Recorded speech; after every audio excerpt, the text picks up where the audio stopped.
আপনারা শুনছেন কালো রাত 24।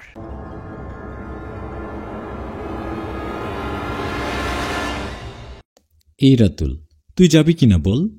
তোর দুলাভাই কিন্তু বলে দিয়েছে তুই যদি আমাদের সাথে না যাস তাহলে কিন্তু আমাকে সে আর সাজেক নিয়ে যাবে না ঘুরতে। আরে আপু, তুই বোঝার চেষ্টা কর। তুই আর দুলাভাই ঘুরতে যাবি, এখানে আমি কাবাবের হাড্ডি হয়ে কি করব বল। আরে তুই তো এর আগে তোর বন্ধুদের সাথে অনেকবার সাজেক গিয়েছিস, তাই তোর দুলাভাই বলছে তোর তো আশেপাশের সব কিছু চেনা, তুই থাকলে অনেকটা ভালো হবে। ঠিক আছে, আর পাম মারতে হবে না, তুই দুলাভাইকে নিয়ে আমাদের বাড়িতে চলে আয়। আর আগামীকালকেই আমাদের বাড়ি থেকে রওনা করব সাজেকের উদ্দেশ্যে। আর আপু, ঠান্ডাটা কিন্তু ভালোই জমেছে, তুই শীতের কাপড়টা একটু বেশি করে নিয়ে নিস। ঠিক আছে রাতুল, তাহলে ফোনটা রাখছি। আগামীকাল তোর দুলাভাইকে নিয়ে বাড়িতে আসবো আর এইখান থেকে রওনা করব। ঠিক আছে, রাখ রাখ, আমারও তো গোছগাছ করতে হবে।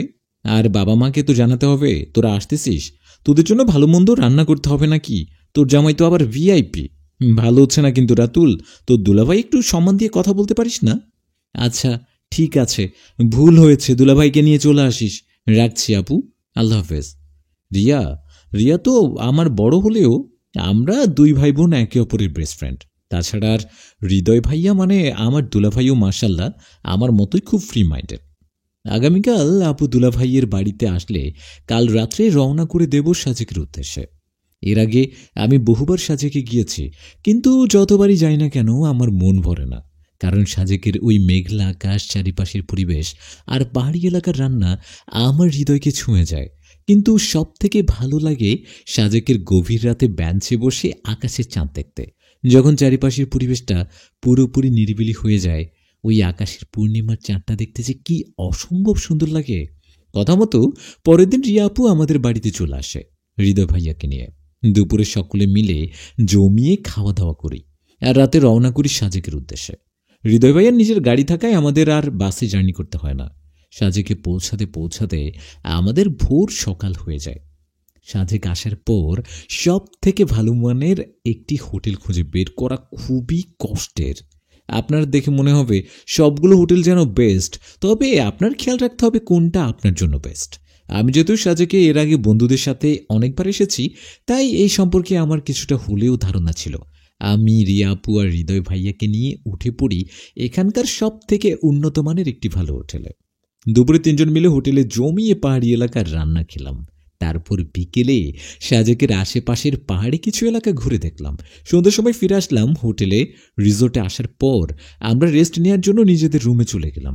রাত হতেই বাইরে কিছুক্ষণ আড্ডা দিলাম। তারপরে আপু আমাকে বলল চল ডিনার করে শুয়ে পড়ি। আমি আপু আর হৃদয় ভাইকে বললাম তোমরা যাও, তোমরা ডিনার করে ঘুমিয়ে পড়ো, আমি আমার রুমে ডিনারটা অর্ডার করে নিব। আপু আমার কাছে জানতে চাইল কেন তুই ঘুমাতে যাবি না? আরে না আপু, আমি এখানে আসি অন্য একটা কারণে, তুমি সেটা বুঝবে না, তুমি যাও ঘুমিয়ে নাও। আপু আমাকে বলে হ্যাঁ বুঝতে পেরেছি তো, আমরা এখন রুমে যেয়ে ঘুমাবো আর তুমি এখানে বসে বসে গার্লফ্রেন্ডের সাথে রোম্যান্টিক কথাবার্তা বলবে ফোনে। হুম। আরে আপু, তুমি তো জানো আমার কোনো গার্লফ্রেন্ড নাই, তারপরও কেন বারবার বলো এসব কথা? তুমি যাও তো। হৃদয় ভাইয়া আপুকে নিয়ে জানতো আমি আর কিছুক্ষণ একা টাইম স্পেন্ড করব, তারপরে রুমে চলে যাব। আপু আর হৃদয় ভাইয়া চলে গেল তাদের রুমে। এক কাপ কফি নিয়ে বসে পড়লাম বেঞ্চে। আকাশের দিকে তাকিয়ে আছি আর শীতের ওই চাঁদটাকে দেখছি। আজকে প্রচুর ঠান্ডা পড়েছে, তবে ওই আকাশের চাঁদটার দিকে তাকিয়ে আছি, কেন জানি না আমার তেমন একটা ঠান্ডা লাগছে না এখন। এক দৃষ্টিতে চাঁদটার দিকে তাকিয়েছিলাম, এমন সময় কেউ একজন আমার পেছন থেকে বলে উঠল একটু চেপে বসবেন, ব্যাসটা তো অনেক বড়, আপনি যদি একটু চেপে বসতেন তাহলে আমি এই পাশে বসতে পারতাম, এই আর কি।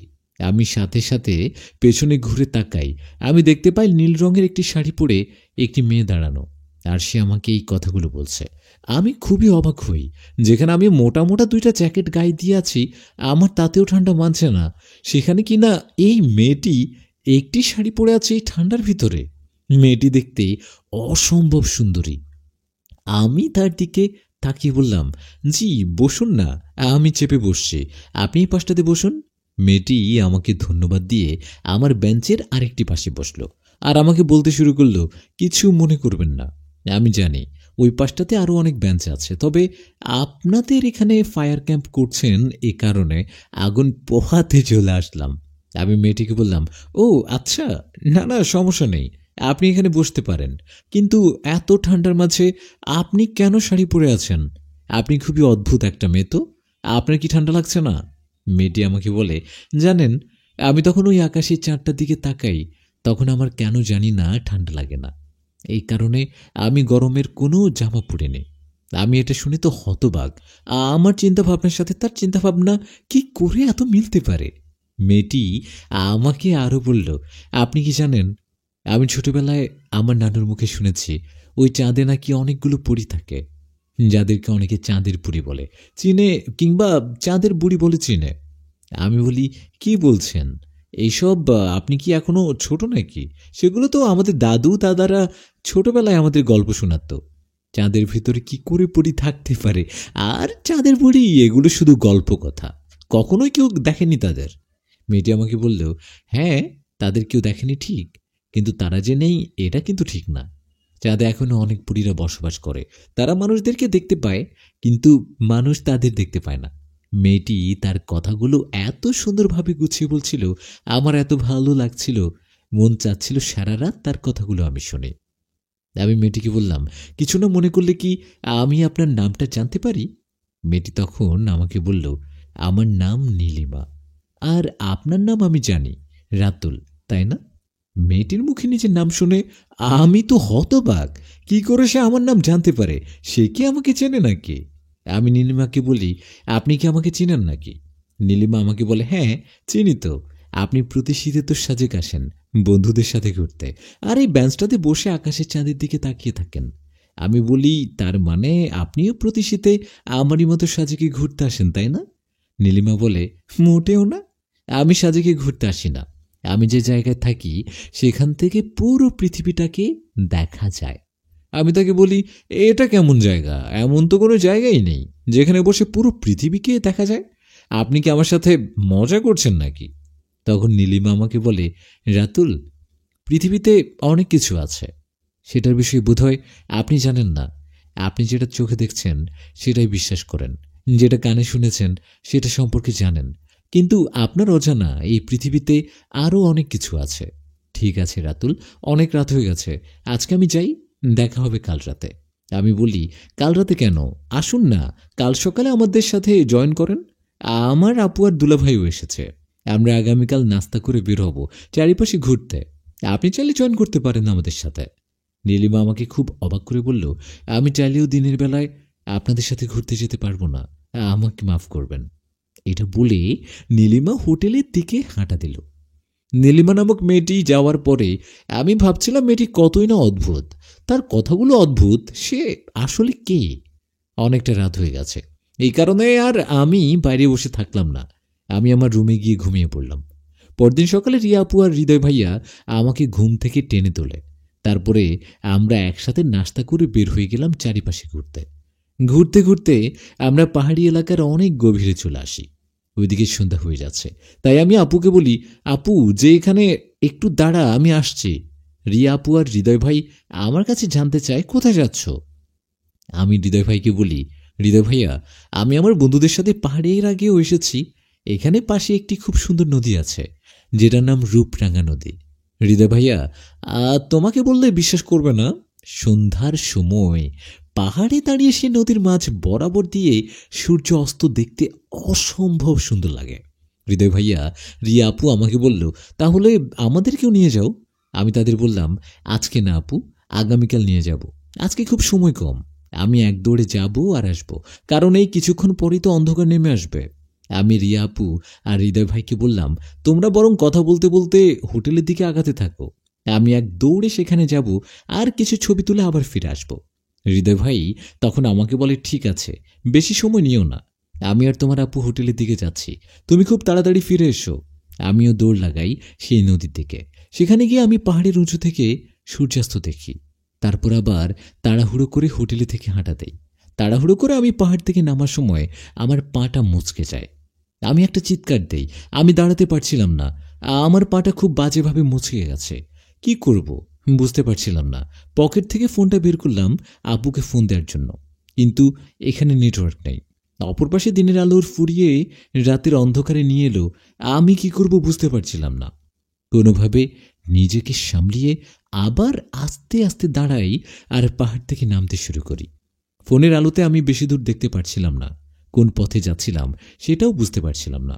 আমি যে পথে হাঁটছি সেটা কি ভুল পথ নাকি সঠিক পথ সেটাও জানি না।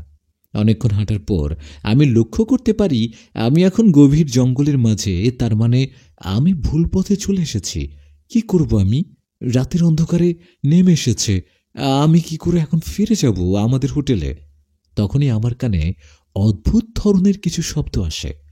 আমি সেদিকে ঘুরে তাকাই আর আমি দেখতে পাই জঙ্গলের মাঝে একটি জায়গাতে আগুন জ্বলছে।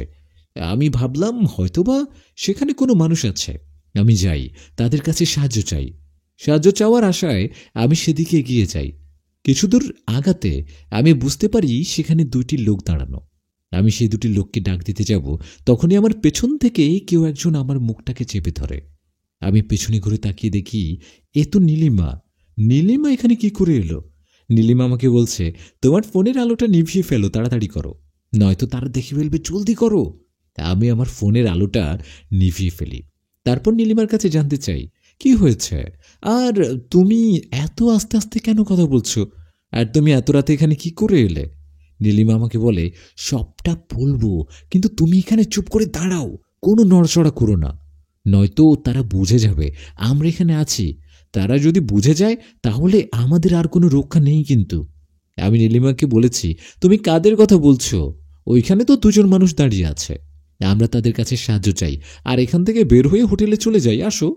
নীলিমা আমাকে বলে, না না, ওরা কোনো মানুষ না, ওরা হচ্ছে নরক, আজব পিশাচ। আমি নীলিমার মুখে কথা শুনে অবাক হয়ে তাকে বলি, কি বলছো তুমি? তোমার মাথা ঠিক আছে তো? নীলিমা তখন আমাকে বলে, কি, আমার কথা বিশ্বাস হচ্ছে না? তুমি এখান থেকে ভালো করে লক্ষ্য করো, আগুনের ভিতর কিছু একটা পুরানো হচ্ছে, যেটা খাওয়ার জন্য তারা দুজন ওই পাশে বসে আছে। দেখো তো জিনিসটা কি, যেটাকে তারা আগুনে পুড়ছে। নীলিমার কথা মতো আমি তাদের দিকে আবার তাকাই আর দেখার চেষ্টা করি আগুনে তারা কি পুড়ছে। কিন্তু আমি ভালো করে লক্ষ্য করে যেটা দেখতে পাই, সেটা দেখার পর আমার পুরো শরীরের লোম দাঁড়িয়ে যায়। আমি দেখি সেই দুজন ব্যক্তি একটি মানুষকে লাঠির সাথে বেঁধে আগুনে পুড়ছে। তখনই সেই দুটি ব্যক্তির ভিতরে একজন ব্যক্তি একটি ধারালো ছুরি নিয়ে সেই পুরো মানুষটার শরীর থেকে কিছুটা মাংস ছেড়ে খাওয়া শুরু করলো। আমি কি করব আমি কি করব বুঝে উঠতে পারছিলাম না। আমি অনেকটা ভয় পেয়ে গিয়েছিলাম। যখন ভয় পেয়ে গিয়েছিলাম এসব দৃশ্য দেখে, তখন নীলিমা আমাকে বলে, ভয় পেও না, আমি তো তোমার সাথে আছি, তোমার কিচ্ছু হবে না, চলো আমার সাথে আসো। এখান থেকে আস্তে আস্তে পিছনের দিকে হাঁটা শুরু করলাম। আমি আর নীলিমা আস্তে আস্তে করে সেখান থেকে বের হয়ে আসি, আবার একটি পাহাড়ের উঁচুতে উঠে পড়ি। আমি নীলিমাকে বলি, আমি না হয় পথ হারিয়ে সেখানে চলে গিয়েছিলাম, কিন্তু তুমি সেখানে কি করে গেলে? নীলিমা আমাকে বলে, তোমাকে তো আমি গতকাল রাতেই বলেছিলাম, আমি যে জায়গায় থাকি সেখান থেকে আমি সব কিছু দেখতে পারি। আমি বসে বসে তোমাকেই দেখছিলাম, যখন দেখলাম তোমার এত বড় বিপদ আর তোমার কাছে না এসে পারলাম না। আমি তাকে বললাম, তুমি কি আমার সাথে মজা করছো? কোথায় থাকো তুমি, যেখানে বসে এই পৃথিবীর সবকিছু চাইলেই দেখা যায়? নীলিমা আমাকে বলে, আমি তোমাকে বললে বিশ্বাস করবে কিনা জানি না, তারপরও তোমাকে দেখাচ্ছি আমি কোথায় থাকি। নীলিমা তার হাতের ইশারায় আমাকে দেখালো সে কোথায় থাকে। নীলিমা আমাকে হাতের ইশারায় দেখাচ্ছে সে চাঁদে থাকে, যেটা দেখে আমি তাকে বলি, তুমি কি আমার সাথে মজা করছো? তুমি চাঁদে কি করে থাকতে পারো? নীলিমা আমাকে বলে, আমি জানতাম তুমি বিশ্বাস করবে না, কিন্তু রাতুল, আমি একজন চাঁদের পরী, আমি চাঁদেতেই বসবাস করি। আমার বাবা মাও আমার কাছে সকলেই চাঁদেই বসবাস করে। রাতুল, তোমাকে বললে বিশ্বাস করবে কিনা জানি না, তবে জেনে রাখো, চাঁদের মাঝে অনেক বড় একটি পরীদের দেশ আছে, যেখানে আমি আমাদের গোত্রের সকলে থাকি। আমি মাঝে মাঝেই মানুষের রূপ ধরে সাজেকে আসি পাহাড়ি এলাকায় ঘোরার জন্য। আমি প্রতি শীতে বাংলাদেশের এই সাজেকের পাহাড়ি ঘুরতে আসি। আমি যতবার এখানে এসেছি ততবারই তোমাকে দেখেছি তোমাদের বন্ধুদের সাথে এখানে ঘুরতে আসতে।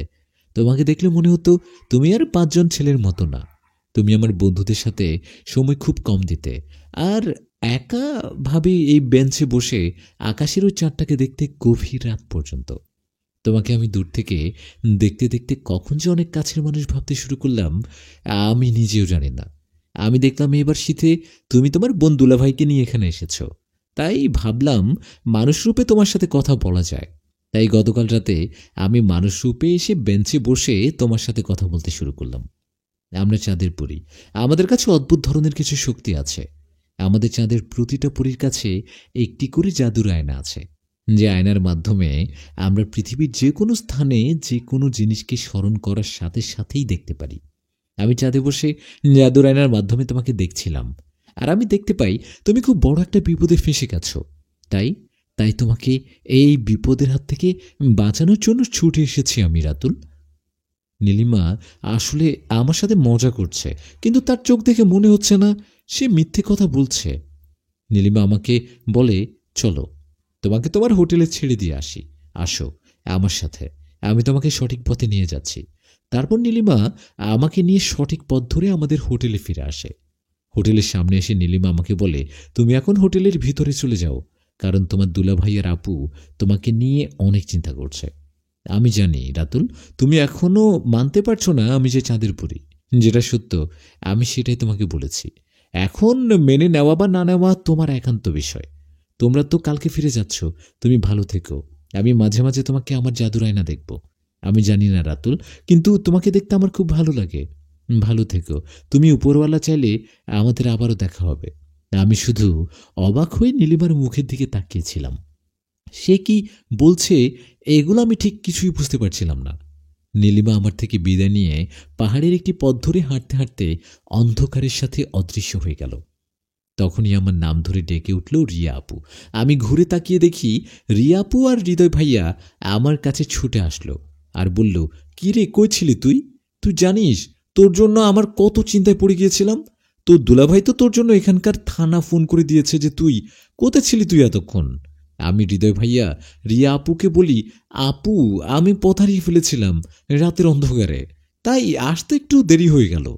হৃদয় ভাই তখন আমাকে বলে, একটু দেরি? তুমি জানো এখন কয়টা বাজে? একটু দেরি তো এখন নয়, এখন রাত 3টা বাজে। এই কথা শুনে আমার যেন পায়ের নিচের মাটি সরে গেল। কি বলছি হৃদয় ভাই এগুলো? আমার পথ হারিয়েছিল সন্ধ্যার একটু পর, তাছাড়া আমি সেই জঙ্গলে ছিলাম ম্যাক্সিমাম 1 ঘন্টা। কিন্তু হৃদয় ভাই বলছে এখন 3টা বাজে, তার মানে 6টি ঘন্টা আমার সাথে সব ঘটেছে। কিভাবে সম্ভব এটা? আমি রিয়া আপু আর হৃদয় ভাইয়াকে কিছু না বলেই আমার রুমে চলে আসি। কি হলো এগুলো আমার সাথে? আর নীলিমা? নীলিমা কোনো মানুষ না, সে একটা চাঁদের পরী, চাঁদে বসবাস করে। আর নীলিমার চাঁদের একদম অন্যরকম পরী, তার সাথে অনেকেই থাকে। তাদের ভেতরে একজন মানতে পারছি না আমি, সে যে নীলিমা চাঁদের পরী, চাঁদের মধ্যেখানে একজন, পরীদের একজন। কেন মানতে পারছি না আমি? কিন্তু যেগুলো আমার সাথে ঘটলো সেগুলো তো অস্বীকারও করতে পারছি না। এগুলো ভাবতে ভাবতে আমি ঘুমিয়ে পড়ি, আর আমার ঘুম ভাঙে সকালে আপুর ডাকে। আমি আপু আর হৃদয় ভাইকে কিছুই বলি না, শুধু এতটুকুই বলি, আজকে আমরা ঢাকায় ব্যাক করব, আমরা ঢাকায় চলে যাব, এখানে আর 1 মিনিটও না। হৃদয় ভাই আমাকে বলে, কেন, কি হয়েছে? আমরা তো এখানে এসেছি মাত্র 2 দিন হলো, আমাদের তো আরও 4 দিন থাকার কথা, তাই না?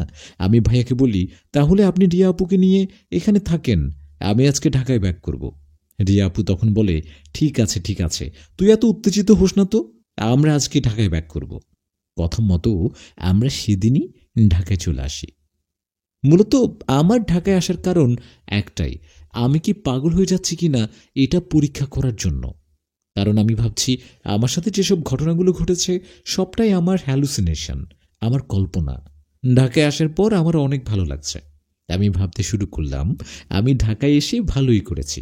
যদি সাজেকার 2 দিন কাটাতাম তাহলে হয়তোবা আমি পাগল হয়ে যেতাম। আমি মেনে নিয়েছিলাম নীলিমা বলতে কেউ নেই, নীলিমা ছিল আমার একটা কল্পনা।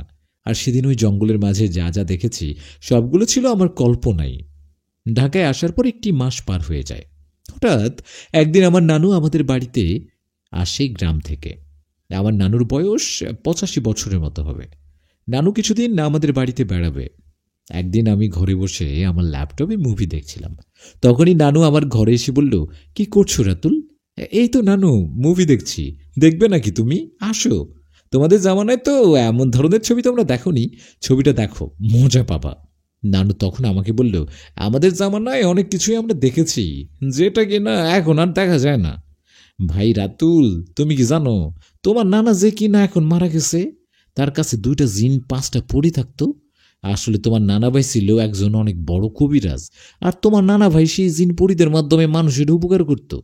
নানুর মুখে জিন পরিদের কথা শুনে আমি আমার ল্যাপটপটা রেখে নানুর কাছে গিয়ে বসি আর তার কাছে জানতে চাই, আচ্ছা নানু, তুমি তো এসব জিনিসের বিষয়ে অনেক কিছু জানো, কারণ তুমি তো আমার নানা ভাইয়ের সাথে অনেকদিন যাবৎ সংসার করেছো। নানু তখন বলল, হ্যাঁ, অনেক কিছুই জানি, কারণ আমি তো এসব দেখতে দেখতে অভ্যস্ত ছিলাম। তুমি কি জানতে চাও নানু ভাই, বলো আমাকে।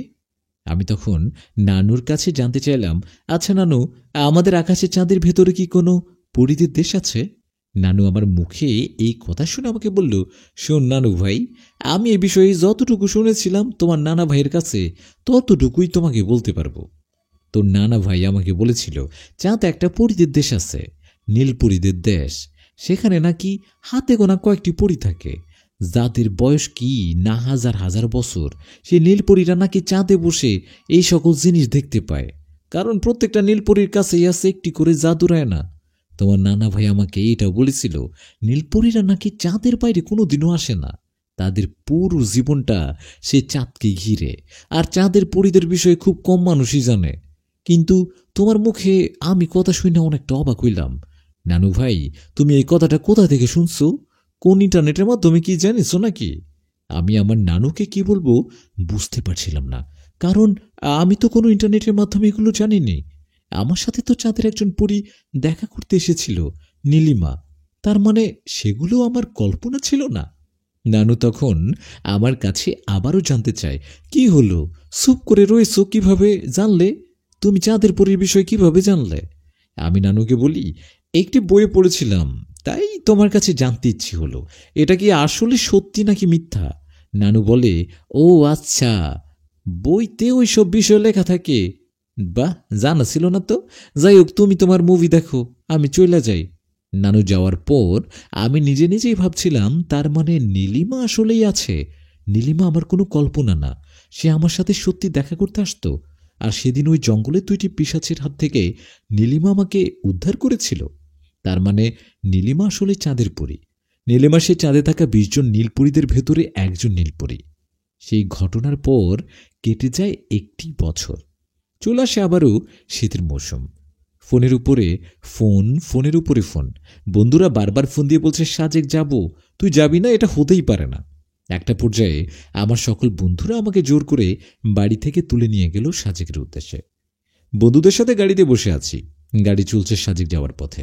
আমি জানি না আকাশের এই নীলপরী নীলিমা আজও কি তার জাদু আয়নার মাধ্যমে আমাকে দেখে কিনা।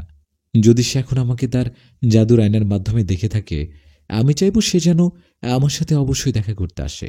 সেই উঁচু পাহাড়টায় আমি সেই বেঞ্চে বসে 2 কাপ কফি হাতে নিয়ে তার জন্য অপেক্ষায় বসে থাকব। আমাদের গাড়িটা সাজেকে এসে থামে বিকেল 4টা বাজে। তা আমি আমার সকল বন্ধুদের নিয়ে সেই একই হোটেলে উঠি, কারণ আমি চাচ্ছিলাম নীলিমা আমার সাথে দেখা করতে আসুক। হোটেলে আসার পর সকলে ফ্রেশ হয়ে ডিনার শেষ করে হোটেলের বাইরে পাহাড়ে বসে আড্ডা দিচ্ছি।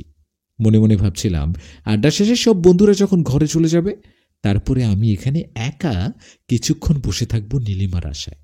আড্ডা দেওয়ার কিছুক্ষণ পর আমাদের বন্ধুদের ভেতর একজন বলল, আমার বাড়ি থেকে ফোন আসছে, এখানে নেটওয়ার্ক পাওয়া যাচ্ছে না কোনো।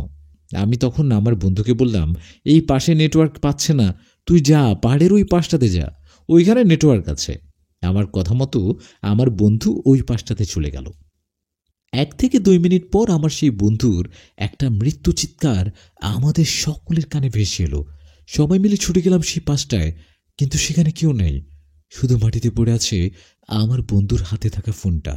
তখনই আমার সেই বন্ধুর আরেকটি মৃত্যু চিৎকার আমাদের সকলের কানে ভেসে এলো। আমরা সবাই সেদিকে তাকালাম। আমরা লক্ষ্য করি আমাদের পাহাড় থেকে আরও কয়েকটা পাহাড়পুর একটি জঙ্গলের মাঝ বরাবর স্থান থেকে সেই চিৎকার আসে।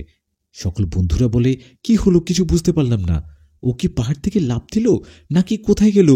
এখান দিয়ে তো কোনো যাওয়ার রাস্তা নেই। আরেকটি বন্ধু বলে উঠল, ওর চিৎকারটা তো ওই দূরের জঙ্গলের মাঝখান থেকে আসলো, কিন্তু এত কম সময়ের ভেতরে ওইখানে কি করে যাবে ও? আমার বাকি বন্ধুরা না বুঝতে পারলেও আমি বুঝে গিয়েছিলাম কি ঘটেছে আমার সেই বন্ধুর সাথে।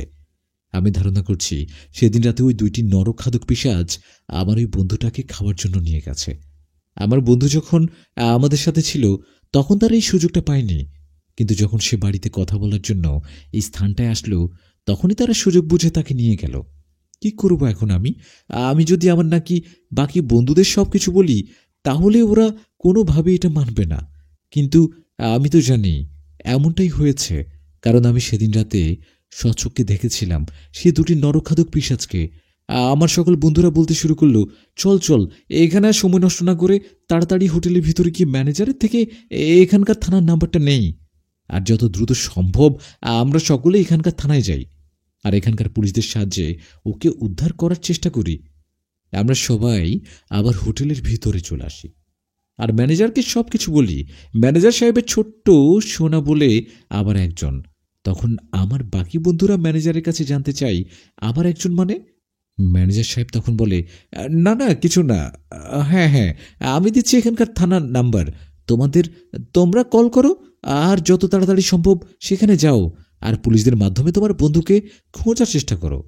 আমরা সবাই ম্যানেজার সাহেবের থেকেই এখানকার থানার নাম্বার নিয়ে যোগাযোগ করে বেরিয়ে যাই থানার উদ্দেশ্যে। আমি সবার সাথে হোটেল থেকে বের হয়ে যাই থানায় যাওয়ার উদ্দেশ্যে, কিন্তু সুযোগ বুঝে আমি আমার বন্ধুদের পেছন থেকে ফিরে আসি আবার হোটেলে, কারণ আমি জানি পুলিশ কোনোভাবেই আমার বন্ধুকে উদ্ধার করতে পারবে না, আর যদি কিছু উদ্ধার করতে পারে সেটা হবে তার রক্ত মাখা জামা কাপড়, কারণ ততক্ষণে আমার বন্ধুকে সেই নরখাদক পিশাচগুলো খেয়ে ফেলবে। এখন যদি আমার বন্ধুকে কেউ বাঁচাতে পারে সেটা হচ্ছে চাঁদের পরী নীলিমা। আমি জানি না তাকে ডাকলে সে আমার কাছে আসবে কিনা, কিন্তু আজকে আমি তাকে ডাকবো, মন থেকে ডাকবো। তাকে আসতেই হবে সে চাঁদ থেকে আমাকে সাহায্য করতে। আমি হোটেলে এসে বেঞ্চে বসে চাঁদের দিকে তাকিয়ে কান্না করতে করতে বলি, কোথায় তুমি নীলিমা? দয়া করে দেখা দাও আমায়, আজকে তোমার সাহায্য আমার খুব দরকার। নীলিমা, তুমি শুনছো? আমি তোমাকে ডাকছি, চলে আসো না, সাহায্য করো না আমায়। তুমি যদি সাহায্য করো তাহলে আমার বন্ধুটাকে সেই ভয়ানক পিশাচদের হাত থেকে রক্ষা করতে পারবো। জানো নীলিমা, আমার এই বন্ধুটা না আসতে চায়নি আমাদের সাথে। ওর বাবা মা আমার জন্য ওকে আমাদের সাথে পাঠিয়েছে। ওর মা আমাকে বলেছিল, বাবা রাতুল, তুই আমার ছেলেটাকে দেখে শুনে রাখিস, ওকে যদি আমি উদ্ধার করতে না পারি তাহলে আমি ঢাকায় গিয়ে ওর মাকে কি বলবো, কি জবাব দিব আমি? আমি খুব কান্না করছিলাম আর ঠিকভাবে কথা বলতে পারছিলাম না। তখনই বেঞ্চের পেছন থেকে আমার কাঁধে কেউ একজন হাত রাখল। আমি ঘুরে তাকিয়ে দেখি সেই নীল শাড়ি পরা, কপালে নীল একটি টিপ, নীলিমা দাঁড়ানো আমার সামনে। নীলিমা আমাকে বলে, কান্না থামাও রাতুল, আমি চলে এসেছি, আমি তোমার সাহায্য অবশ্যই করব। আর তুমি জানতে চাচ্ছিলে না আমি কি তোমাকে এখনো জাদুর আয়নার মাধ্যমে দেখতে পাই কিনা? এমন কোনো দিন কাটেনি আমার যে আমি তোমাকে না দেখেছি আমার আয়নায়। আমি তোমায় এতটা কষ্ট দিতাম না, আমি তোমার সাহায্য করার জন্য আরও আগেই চলে আসতাম, কিন্তু সবার চোখ ফাঁকি দিয়ে আমার আসতে হলো। চলো রাতুল, আমাদের কাছে সময় খুব কম, আমাদের দুজনকে এখনই যেতে হবে সেই জঙ্গলে। আমি আমার চোখের পানিটা মুছে বেঞ্চ থেকে উঠে দাঁড়াই আর নীলিমার সাথে হাঁটা দেই সেই জঙ্গলের উদ্দেশ্যে। যাওয়ার পথে নীলিমা আমাকে বলছিল, দেখো রাতুল, আমরা দুজন চাইলেই ওদেরকে পরাজিত করতে পারবো না, কারণ ওরা গত 500 বছর ধরে মানুষদের খেতে খেতে অনেক শক্তিশালী হয়ে গেছে। আমাদের ওদেরকে হত্যা করতে হলে শুরুতেই একজনের সাহায্য দরকার। সে বলতে পারবে কিভাবে আমরা সেই দুইটি নরখাদক পিশাচকে হত্যা করতে পারবো। আমি বলি, নীলিমা, তুমি কার কথা বলছো? আর তাকে এত গভীর রাতে আমরা কোথায় পাবো? নীলিমা আমাকে বলল, ওই যে দেখতে পাচ্ছ, ওই পাহাড়টাই এই অঞ্চলের একটি অনেক বড় কবরস্থান আছে। সেই কবরস্থানের ভেতরেই এই ছোট্ট একটি কুঁড়ে ঘরের ভেতরে বসবাস করে মিজান দরবেশ। মিজান দরবেশ খুব ধার্মিক একজন ব্যক্তি, তার বয়স 110 বছর। সে সবসময় আল্লাহ পাকের ইবাদত করে আর মরণকে স্মরণ করার জন্য এই কবরস্থানের ভেতরেই তার জীবনযাপন করে। মিজান দরবেশ এই পাহাড়ি অঞ্চলে অনেকদিন যাবৎ থাকার কারণে এই জায়গার আশেপাশের সকলের এই বিষয়ে অবগত, হোক সে মানুষ কিংবা জিনপুরি, সব বিষয় সে জানে। একমাত্র মিজান দরবেশই বলতে পারবে কিভাবে আমরা সেই দুইটি পিশাচকে হত্যা করতে পারবো। আমি নীলিমাকে বললাম, ততক্ষণে দেরি হয়ে যাবে না তো? যদি আমার বন্ধুকে তারা হত্যা করে খেয়ে ফেলে? নীলিমাকে বলল, ভয় পাওয়ার কোনো কারণ নেই। এত তাড়াতাড়ি তোমার বন্ধুকে তারা হত্যা করবে না, কারণ তারা 7 ঘন্টা শুকনো কাঠ গাছপালা দিয়ে আগুন জ্বালায়। সেই আগুন যখন জ্বলতে জ্বলতে অনেকগুলো জ্বলন্ত কয়লায় রূপান্তরিত হয়, তখন তারা তাদের শিকারটাকে ওই জ্বলন্ত কয়লার উপরে ছুঁড়ে মারে। জ্বলন্ত কয়লার কারণে সেই মানুষটার শরীর আধমরা হয়ে যায়। তাদের কাছে নাকি এই মাংসটা খেতে খুব ভালো লাগে। তাই এখনও আমাদের কাছে 6 ঘন্টা সময় আছে। চলো এখনই আমরা রওনা করি ওই পাহাড়টা থেকে, যেখানে কিনা মিজান দরবেশ আছে। আমি আর নীলিমা আমাদের পাহাড় থেকে নেমে ওই পাহাড়ের দিকে হাঁটা দেই। নীলিমা আমাকে বলছিল, রাতুল, তুমি কান্না করো না তো, কিছু হবে না তোমার বন্ধুর। আমার উপর তোমার বিশ্বাস আছে না? তুমি জানো রাতে আমরা যে কয়জন চাঁদের পরি আছি, তারা শুধু চাঁদের ভেতরেই বসবাস করি। কেন, আমরা কি কারণে মাটি আসি না? জানো কি কারণে আসি না? আমি নীলিমার কাছে জানতে চাই, কেন তোমরা সুখে চাঁদেই বসবাস করো? নীলিমা বলে, কারণ আমরা চাঁদের পরি, আর আমরা অন্য সব পরীদের মতো পৃথিবীর বুকে বাঁচতে পারি না। আমরা চাঁদ ছাড়া আর কোথাও বাঁচতে পারি না। কারণ হচ্ছে, আমাদের চাঁদের ভেতরে আছে অনেক সুন্দর একটি আম গাছ। ঠিক আছে, এই আমগুলো হয় নীল রঙের। আমরা সকল চাঁদের পরীরা সেই গাছের আম খেয়ে বাঁচি। আমরা পৃথিবীতে থাকা পরীদের মতো অন্য কোনো খাবার খেতে পারি না। আমরা চাঁদের সেই আম গাছের আম খাওয়ার পর শুধু 6 ঘন্টাই পৃথিবীতে থাকতে পারি। 6 ঘন্টা পর আমরা সেই নীল রঙের আম আবার না খেতে পারি যদি, তাহলে আমরা মারা যাই। তাই আমরা চাঁদকে ছেড়ে আর কোথাও যেতে পারি না।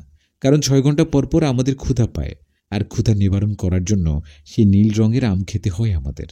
সবথেকে মজার একটি বিষয় শুনবে, আমি তোমার সাথে দেখা করার আগে একটি নীল রঙের আম খেয়ে এসেছি, যেটার মেয়াদ আছে আর মাত্র 6 ঘন্টা। আর তোমার বন্ধুকে বাঁচানোর মেয়াদও হচ্ছে 6 ঘন্টা। এই 6 ঘন্টার ভেতরে যদি তোমার বন্ধুকে উদ্ধার করে আমি আবার না ফিরতে পারি চাঁদে, তাহলে তোমার বন্ধুর পাশাপাশি আমিও মারা যাব।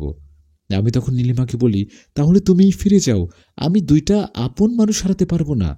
নীলিমা আমাকে বলল, যুদ্ধ করার আগে হেরে যাচ্ছ, চলো না, আমরা পারবো, নিজের উপর বিশ্বাস রাখো। দেখতে দেখতে আমরা সেই পাহাড়ে উঠে পড়ি, যে পাহাড়ে আছে এই অঞ্চলের অনেক বড় একটি কবরস্থান। আর সেই কবরস্থানের ভেতরে আছে মিজান দরবেশ। পাহাড়ের উপরে উঠে আমি দেখতে পাই পুরো পাহাড়টা ঘিরে হাজার হাজার কবর। আর এত বড় কবরস্থান, তার মাঝ বরাবর আছে একটি ছোট কুঁড়ে ঘর। আমি আর নীলিমা যখন কবরস্থানের ভেতরে প্রবেশ করতে যাব, তখনই আমি আর নীলিমা দেখতে পাই, তখন দেখতে পাই আমাদের দিকে একটি মহিলা আর একটি পুরুষ এগিয়ে আসছে। পুরুষটি একটি সাদা পাঞ্জাবি পরা আর মাথায় টুপি, আর মহিলাটা একটা কালো বোরকা পরা। দুজনের বয়সেই আমাদের মতোই কম। সেই অজানা দুজন আমাদের কাছে এসে বসল আর আমাদেরকে বলল, আসসালামু আলাইকুম, কারা আপনারা? এত রাতে কবরস্থানের ভেতরে কেন প্রবেশ করতে চাচ্ছেন? আমরা দুজন তাদের সালামের উত্তর দেই। আমি তখন তাদের বললাম, আমার নাম হচ্ছে রাতুল, আমি মিজান দরবেশের সাথে দেখা করতে এসেছি। এত রাতে আমার তার সাহায্য খুব দরকার। তখনই আমাকে অবাক করে দিয়ে সে দুজন বলল, তাহলে আপনার সাথে এই মেয়েটিকে, সেও কি মিজান দরবেশের সাথে দেখা করতে এসেছে? আমি তাদের মুখে নীলিমার কথা শুনে অনেকটা অবাক হই, কারণ নীলিমাকে শুধু আমি দেখতে পাবো, কারণ সে তো একটি পরী, তাকে তো তাদের দেখার কথা না। আমি সেই দুজনকে বলি, আপনারা নীলিমাকে দেখতে পাচ্ছেন? তারা আমাকে বলে, হ্যাঁ দেখতে পাচ্ছি তো, আর আমি এটাও জানি সে একটা চাঁদের পরী। নীলিমা খুব শান্তভাবে তাদের দুজনকে বলে, হ্যাঁ আমিও রাতুলের সাথে এসেছি, আমাদের মিজান দরবেশের সাহায্য খুব দরকার। আপনারা দয়া করে মিজান দরবেশের কাছে গিয়ে আমাদের বিষয়টা একটু জানাবেন। তখন তারা আমাদেরকে বলে, ঠিক আছে, আপনারা এখানে দাঁড়ান, আমরা এখনই জেনে আসছি আপনারা কি কবরস্থানের ভেতরে প্রবেশ করতে পারবেন না কি পারবেন না। এ কথা বলে সেই পুরুষটি আর মহিলাটি আস্তে আস্তে সেই কুঁড়ে ঘরের দিকে এগিয়ে গেল। তারা দুইজন যাওয়ার পর আমি নীলিমার কাছে জানতে চাইলাম, কারা এরা, আর তোমাকে কি করে তারা দেখতে পাচ্ছে, আর তোমার বিষয় তো তারা সকল কিছু জানে, কি করে সম্ভব এটা? নীলিমা আমাকে বলে, তুমি এখনো কিছু বুঝতে পারোনি? এদের ভিতর যে পুরুষটি তুমি দেখলে, সে হচ্ছে একটি জিন, আর তার পাশে যে মহিলাটাকে তুমি দেখলে, সে হচ্ছে তার স্ত্রী, সে একটি পরী। তাই তারা আমাকে দেখতে পাচ্ছিল আর আমার বিষয়ে সব কিছু জেনেও নিয়েছিল। এনারা দুইজন মিজান দরবেশের সাথেই থাকে। মিজান দরবেশের এই পৃথিবীতে আর কেউ নেই এরা দুজন ছাড়া। একটু অপেক্ষা করো রাতুল, তারা এখনই মিজান দরবেশের কাছে গিয়ে আমাদের বিষয়ে সবকিছু বলবে। তারপরে আমাদের কাছে এসে জানাবে আমরা কি মিজান দরবেশের সাথে দেখা করতে পারবো নাকি পারবো না। কিছুক্ষণ অপেক্ষা করার পর আমরা দেখতে পাই সেই কুড়ে ঘরের ভেতর থেকে বের হয়ে এলো সে জিন আর তার স্ত্রী পরী। তারা দুজন আমাদের কাছে এসে বসল, আমাদেরকে বলল আমরা মিজান দরবেশের কাছে গিয়ে তোমাদের বিষয় জানিয়েছি। সে জেগে আছে, সে তোমাদের সাথে দেখা করতে চায়, তোমরা আসো আমাদের সাথে। তাদের কথা মতো আমি আর নীলিমা তাদের পেছনে পেছনে এসে কুড়ে ঘরের ভেতরে প্রবেশ করি। কুড়ে ঘরের ভেতরে প্রবেশ করার পর আমি দেখতে পাই কুড়ে ঘরটা বাইরে থেকে তেমনভাবে বোঝানো দেখা না গেলেও ভিতরে খুব সুন্দরভাবে বোঝানো। ঘরের একটি পাশে একটি খুব সুন্দর চৌকি, আর তার পাশে খুব সুন্দরভাবে ইবাদত করার জন্য একটি জায়নামাজ বিছানো। আর সেই জায়নামাজের উপরেই বসে আছে একজন বয়স্ক লোক। আমি বুঝতে পারি সেই হচ্ছে মিজান দরবেশ। আমি আর নীলিমা মিজান দরবেশের উদ্দেশ্যে একটি সালাম দেই, আসসালামু আলাইকুম। মিজান দরবেশ তখন জায়নামাজ থেকে উঠে দাঁড়ায় আর আমাদের সালামের উত্তর নিয়ে বলে, বোধহয় খুব বড় একটি বিপদে পড়েছ, নয়তো তোমাদের এখানে আসার কথা নয়। আমি তার কাছে জানতে চাই, আপনি কি করে বুঝতে পারলেন আমরা অনেক বড় একটি বিপদে পড়েছি? মিজান দরবেশ তখন বলল, তোমার সাথে যে আছে সে হচ্ছে চাঁদের পরী, আর চাঁদের পরীরা নিজেদের চাঁদ ছেড়ে কখনোই পৃথিবীর বুকে আসে না। সেই জন্যই তো তোমার ডাকে নিজেদের চাঁদ ছেড়ে মাটিতে এসেছে। তার মানে খুব বড় বিপদে পড়েছ তুমি, সে তোমার সাহায্য করতে এসেছে, কিন্তু বিপদটা অনেক বড়, তাই তোমরা দুজন শুধু আমার কাছে সাহায্য চাইতে এসেছ। আমি উপরওয়ালার মাধ্যমে যতটুকু জ্ঞান লাভ করেছি ততটুকু দিয়ে তোমাদের সাহায্য করব। বলো বাবা, কি হয়েছে? আমি তখন মিজান দরবেশকে শুরু থেকে শেষ পর্যন্ত সব কিছু খুলে বলি। সবটা শুনে মিজান দরবেশ আমাদেরকে বলে, শুনো রাতুল, সেই দুটি পিশাচ হচ্ছে আপন দুই ভাই। তারা সর্বমোট 400 জন মানুষকে আগুনে পুড়ে খেয়েছে, তাই এখন তারা অন্যান্য পিশাচদের থেকেও অনেক গুণ বেশি শক্তিশালী। তাই চাঁদের পরী একা তাদেরকে হত্যা করতে পারবে না, তাই তোমাদের সাহায্য করার জন্য আমি আমার দুই সাথীকে তোমাদের সাথে দিচ্ছি।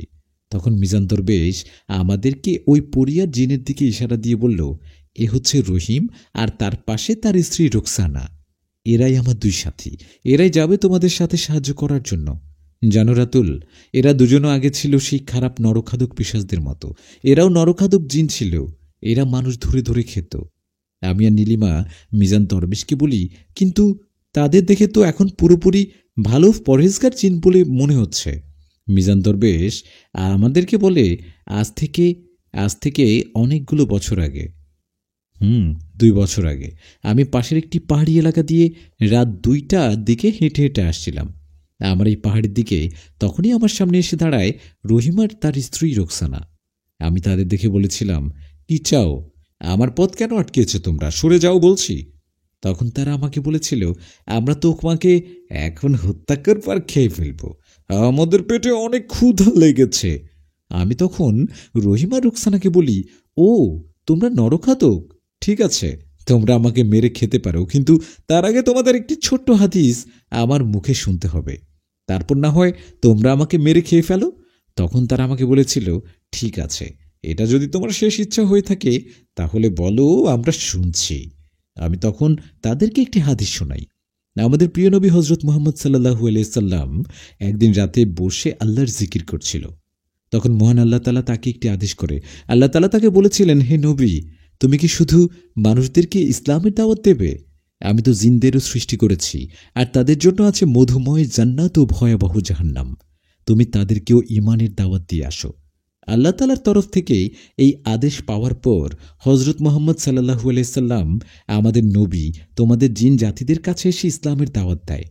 তখন তোমাদের ভেতরে অনেকগুলো জিন গোত্র ইসলাম কবুল করে, আবার অনেকগুলো জিন গোত্র ইসলামকে প্রত্যাহার করে। তুমি কি জানো আমার মরণ নিয়ে কোনো ভাবনা নেই? কারণ আমি জানি আমার মরণ যেভাবে আছে সেভাবেই হবে। তবে আজকে আমি তোমাদের দুজনকে ইসলামের দাওয়াত দিচ্ছি। তোমরা যদি আমার সাথে ইসলাম কবুল করো আর মধুর কালেমা পড়ো, তাহলে আমি হাসি মুখে তোমাদের হাতে মরতে রাজি। মরার পর আমার কাছে আমি কৈফিয়ত দিতে পারবো, অন্তত আমি দুটি জিনকে ইসলামের কবুল করাতে পেরেছি। দয়া করে তোমরা আমার এই অনুরোধটি রাখো। তখন এই রহিম আর তার স্ত্রী রোকসানা আমার সাথে কালেমা পড়ে। কালেমা পড়ে তারা কান্না করতে করতে শুরু করে। আমি তাদের কাছে জানতে চাই, কান্না কেন করছো? তখন তারা আমাকে বলে, আমরা মুসলিম হওয়ার পর থেকে আমাদের হৃদয় পরিবর্তন হয়ে গেছে। আমরা কান্না এই কারণেই করছি যে কতই না পাপ করেছি, আমাদেরকে মহান উপরওয়ালা মাফ করবে। আমি তখন বলি, তিনি হচ্ছেন দয়ার সাগর। তোমরা যদি মন থেকে আফসোস করো আর প্রতিজ্ঞা করো কখনো আর খারাপ কাজ করবে না, তাহলে উপরওয়ালা অবশ্যই তোমাদেরকে মাফ করে দেবে। তখন রহিম আমাকে বলেছিল, আমরা আপনার থেকে ইসলাম সম্পর্কে আরও অনেক কিছু জানতে চাই। আমরা আজকের পর থেকে আপনার সাথেই থাকব। সেদিনের পর থেকেই তারা হয়ে যায় আমার সাথী। তখনই রহিম তার স্ত্রী বলে ওঠে, আমরা ধন্য ধন্য উপরওয়ালার কাছে লাখ লাখ শুক্রিয়া আদায় করি যে আমরা মিজান দরবেশের সাথী হতে পেরেছি। আমি মিজান দরবেশকে বলি, তাহলে কি আমরা তাদেরকে নিয়ে যাব? কিন্তু এই যুদ্ধে যদি তারা মৃত্যুবরণ করে তো? তখনই রহিম আর তার স্ত্রী আমাদেরকে বলে, আপনাদের কিছুই হবে না। আমাদের কাছে একটা পরিকল্পনা আছে। সেই পরিকল্পনা যদি আমরা বাস্তবায়ন করতে পারি, তাহলে আমরা ওই দুটি পিশাচকে ধরতে পারবো আর তোমার বন্ধুকে বাঁচাতে পারবো। আমি তখন তাদের কাছে পরিকল্পনার বিষয় জানতে চাই। রহিম আমাকে বলে, দেখো, আমাদের কাছে দুটি পরী আছে, আমার স্ত্রী রোকসানা আর নীলিমা। তারা দুজনই অপরূপ সুন্দরী। শুরুতে তারা দুজন ওই জঙ্গলে ওই পিশাচদের সামনে যাবে আর তাদেরকে নিজেদের প্রতি আকর্ষণ করবে। সেই দুটি পিশাচ যখন দেখবে সুন্দরী দুজন পরী তাদেরকে নিজেদের কাছে ডাকছে, তারা তাদের কাছে না এসে থাকতে পারবে না। তাদেরকে রূপের মায়ায় ফেলে আস্তে আস্তে তোমার বন্ধুর থেকে কিছুটা দূরে নিয়ে যাবে তারা। তারপর আমি আর তুমি মিলে তোমার বন্ধুকে উদ্ধার করব। তোমার বন্ধুকে উদ্ধার করে আমরা সেখান থেকে তাকে পালিয়ে যেতে সাহায্য করব। এরপর আমরা সবাই মিলে সেই দুইটি পিশাচের উপর ঝাঁপিয়ে পড়ব। আমি তখন রহিমকে বলি, আমি তো তোমাদের মতো জিন পড়ি না, আমি কি করে তাদের সাথে লড়াই করব? তখনই মিজান দরবেশ আমাকে বলে, দাঁড়াও, আমার সাথে তুমি আসো রাতুল। আমি মিজান দরবেশের সাথে তারপরে ঘরের বাইরে চলে আসি। আমি দেখলাম মিজান দরবেশ একটি কবরের সামনে গিয়ে বসে পড়ল। তারপর তারা হাত দিয়ে সে কবর থেকে কিছুটা মাটি নিয়ে এলো। আমি দেখলাম মিজান দরবেশই মাটিগুলোর উপরে অনেকগুলো সূরা পড়ে ফু দিল। তারপর সেই পড়া মাটিগুলো একটি পুটলির ভেতরে ভরে সেই পুটলিটা আমার হাতে তুলে দিল আর বলল, এই নাও, পড়া মাটি তুমি শুধু দূরে দাঁড়িয়ে এই মাটিগুলো সেই দুইটি পিশাচের উপরে ছিটিয়ে মারবে। দেখবে তাদের শরীরে আগুন লেগে যাবে। মাটি পড়ার সাথে সাথে তারা অনেক দুর্বল হয়ে যাবে। আর এই সুযোগে নীলিমা, রোকসানা আর রহিম মিলে তাদেরকে হত্যা করতে পারবে। এখন তোমরা যাও, তোমাদের কাছে সময় বেশি নেই, কারণ মধ্যরাত হয়ে এলো। আমরা সকলেই মিজান কবিরাজের কাছ থেকে দোয়া নিয়ে রওনা করে যে সে জঙ্গলের দিকে। আমরা মনে মনে এই দুইটা ভয় ছিল আমার। প্রথম ভয় হচ্ছে আমি আমার বন্ধুকে হারিয়ে ফেলবো না তো, আর দ্বিতীয় ভয় হচ্ছে সময় মতো যদি কাজটি না করতে পারি, তাহলে নীলিমা নীল রঙের আমনা খেতে পেরে এখানেই মারা যাবে। যে করেই হোক না কেন আমাকে কাজটি সঠিক সময়ের ভেতরেই করতে হবে। আমি আমার বন্ধুকে হারাতে পারবো না, আর নীলিমাকে তো হারাতে আমি চাই না। মনে মনে উপরওয়ালার কাছে অনেক সাহায্য চাচ্ছিলাম আর বলছিলাম, হে আল্লাহ, আমাদেরকে সাহায্য করুন যেন আমরা সঠিক সময়ের ভেতরে সে দুটির পিশাচকে হত্যা করে আমার বন্ধুকে বাঁচিয়ে আনতে পারি। সাহায্য করুন উপরওয়ালা। পাহাড় থেকে নেমে আমরা কিছুক্ষণ হাঁটার পরই পৌঁছে যাই সে জঙ্গলের ভিতরে। জঙ্গলের ভেতরে প্রবেশ করার পর আমি সেদিন রাতের মতো আজও দেখতে পাই জঙ্গলের একটি স্থানে আগুন জ্বলছে। আমরা বুঝে যাই সেখানে আছে সেই দুটি নরখাদক পিশাচ। আর একটু এগিয়ে যাওয়ার পর আমরা চারজন দেখতে পাই সেই আগুনের সামনে আমার বন্ধুকে উলঙ্গ করে একটি বাসের সাথে বেঁধে রাখা হয়েছে। আর দুটি অদ্ভুত প্রাণী সেখানে দাঁড়িয়ে আমার বন্ধুর শরীরে কিছু একটা মেখে দিচ্ছে। তখন আমাকে নীলিমা বলে, এই দুটি হচ্ছে নরখাদক পিশাচ। আমি দেখি পিশাচ দুটি দেখতে হুবহু কালকের মতো, কিন্তু তাদের আকৃতি অনেক লম্বা। দূর থেকে দাঁড়িয়ে আগুনের আলোতে দেখতে পাচ্ছিলাম তাদের মুখগুলো অনেক লম্বা ও ভয়ানক দেখতে, কিন্তু তাদের মুখকে আমি দেখতে পাচ্ছিলাম না, কারণ তারা আমার বন্ধুর দিকে ঘুরে তার শরীরে কিছু একটা মেখে দিচ্ছে। আমার বন্ধুর মৃত্যুর চিৎকারে পুরো জঙ্গলটা কেঁপে উঠছে বারবার। হয়তোবা আমার বন্ধু তাদের ভয়ানকের রূপ দেখে আর নিতে পারছে না। আমি নীলিমার কাছে জানতে চাই, আমার বন্ধুর শরীরে কি মাখছে এগুলো? তখন নীলিমা আমাকে বলে, তোমার বন্ধুর শরীরে তারা মশলা ও তেল মাখে যেন তারা ভালোভাবে আগুনে তাকে পুড়তে পারে। তখনই রহিম আমাকে বলে উঠে, আমাদের কাছে সময় খুব কম ভাইজান, এখনই করতে হবে, নয়তো দেরি হয়ে যাবে। তখন আমি দেখি রোকসানা পরি যে কি না, আগে পরা ছিল কালো বোরকা, এখন সে তার রূপ বদলিয়ে খুব সুন্দরী একটি সাদা জামা, পিছন দিয়ে রয়েছে সাদা একটি ডানা, আর হাতে জাদুর কাঠি বের করা তার। আর এদিকে নীলিমা নিজের রূপ বদলিয়ে নীল রঙের একটি খুব সুন্দর জামা ও পেছন দিয়ে নীল রঙের ডানা আর হাতে জাদুর কাঠি বের করে। চোখের পলকেই তারা দুজন নিজেদের রূপ বদলিয়ে পরীদের রূপে হাজির হয়। আমি নীলিমাকে যতবারই দেখছি একবারও আমার মনে হয়নি সে একটি পরী, কিন্তু এখন তার এই রূপ দেখে আমি মানতে বাধ্য সে আসলেই পরী। নীলিমা ও রোকসানা পরীদের রূপে সেই পিশাচদের সামনে দিয়ে হাসতে হাসতে কথা বলতে বলতে হেঁটে যায়। পিশাচরা যখন এত সুন্দরী দুজন পরীকে তাদের সামনে দিয়ে যেতে দেখে, তাদের রূপের মায়ায় পড়ে তারা তাদের পেছনে পেছনে হাঁটা শুরু করে। তারা তো মানতেই পারছে না এত সুন্দরী দুজন পরী তাদের এই জঙ্গলে এসেছে।